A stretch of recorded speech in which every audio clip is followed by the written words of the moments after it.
So look at the European Parliament again, this same building, Louis Weiss building in Strasbourg. There it is. Tower of Babel, the famous painting by Peter Bruegel the Elder, Flemish artist. And let's combine them. This is the Tower of Babel. I don't know, you might have seen this before. What are these guys up to here? What is the implication here? They even left it kind of unfinished, as it were, just as this depiction of Peter Bruegel in the Tower of Babel as a work in process. The great work in that sense is in process.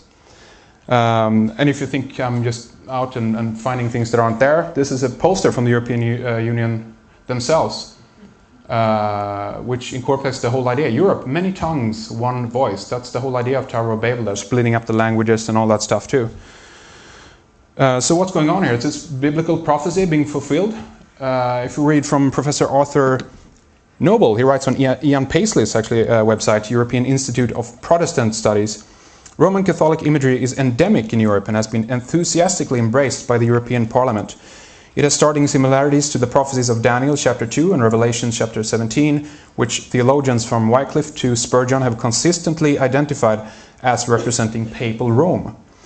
They depict a latter-day political union which in its final form will consist of 10 nations or groups of nations dominated by a power which sits upon 7 hills, Rome.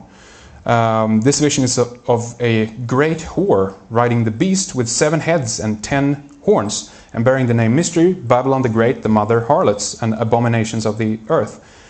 Today this prophecy is being fulfilled before our very eyes. Europe is Vatican-inspired and Vatican-controlled.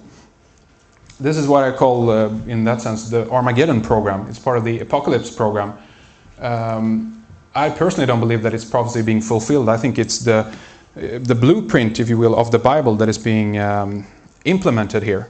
They're using these symbols and powerful messages to some way to bring these things in. In some cases, there might even be people out there who are anticipating this because of the consequence, the return of Jesus and all that stuff too. So they're using these potent and powerful symbols to portray this. Strasbourg, as we mentioned before, the head of the European Parliament, Louis Weiss building. Interesting design, by the way, similarity. The seat of the Council of Europe, which is, is here. Eurocorps, the new army that is being built up as well. Strasbourg overall is very important. In Fire in the Minds of Men by James H. Billington, he discusses how the revolutionary movement basically started and has its roots in Strasbourg, actually. And that's why I think they placed the buildings here as well. It was an imperial city important to the Carolingian Empire and was the center of humanist scholarship and early book printing in the Holy Roman Empire. A lot of things to say about Strasbourg overall. At one point, even the spire of the cathedral in Strasbourg was replaced by a Phrygian cap, or a tin Phrygian cap was placed on top of it, for those who know the symbolism of the Phrygian cap. There it is up there, in case you didn't know that. And it dovetails with the revolutionary movement, the Age of Enlightenment. The woman again, look at that, that's the image, the famous image from, who was it now again here? Lacroix, I think it's painted this. Liberty leading the people. She's bare-breasted again, like the Minoan goddess statuette. In her arms she holds a flag and a gun, or rifle, instead of the 2 snakes. But very similar. She's wearing the Phrygian cap as well. Look at this socialist symbol here, or communist symbol. The Roman olive branches behind, the 5-pointed star of Lucifer in that sense that we talked about before, and the white hand getting ready to clutch the torch of enlightenment, as it were, in that sense. We're talking about the Illuminati here in one sense. Although he set up shop in Bavaria, I think that a lot of the ideas that he got stems from Strasbourg, actually. So much to say, but we'll move on for now. The All-Seeing Europe. Let's look at some of this stuff. Project Galileo, or the global navigation satellite system that is designed to rival or compete with the GPS system.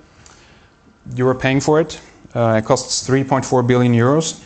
The system would store 19 pieces of sensitive passenger information, including email addresses, telephone numbers, and payment details of flight tickets for 13 years. It's a whole system they're building up there. Project Indect, intelligent information system supporting observation, searching, and detecting for security of citizens in urban environment. That's a mouthful for right there. This is also very similar in terms of Project Galileo. These might well connect at some point as well and cross-share information or what have you. It's basically a 21st century panopticon that they're building up. A beast surveillance system has been called. that monitors everything from websites to discussion forums to peer-to-peer networks, individual computer systems, in order to detect what they call abnormal behavior, whatever that is, and suspicious behavior in that sense, by analyzing the pitch of people's voices, as well as the way your body moves. You know, you pay for it as well, by the way. Here's European Audiovisual Observatory, the All-Seeing Eye, the Concilium, or the Council of the European Union. And these guys are the real guys in charge in that sense. Forget about the Parliament, the European Parliament, even the European Commission in that sense. The Council of Europe, European Union, they're really in charge. Side note, very interesting, the All-Seeing Euro. Look at this. This is the Euro. The schematics, the maths, the alignment stuff. Turn it on its sides, and we can actually see incorporated into the design of it, if you will, a pyramid with the capstone slightly removed in that sense. If we supplant the image with a true schematic of the Great Pyramid, don't know if you can see that properly, but right there, where the circle ends right there, is the shafts leading from the King's Chamber. Dovetails right with the inner circle, as it were, of the Euro.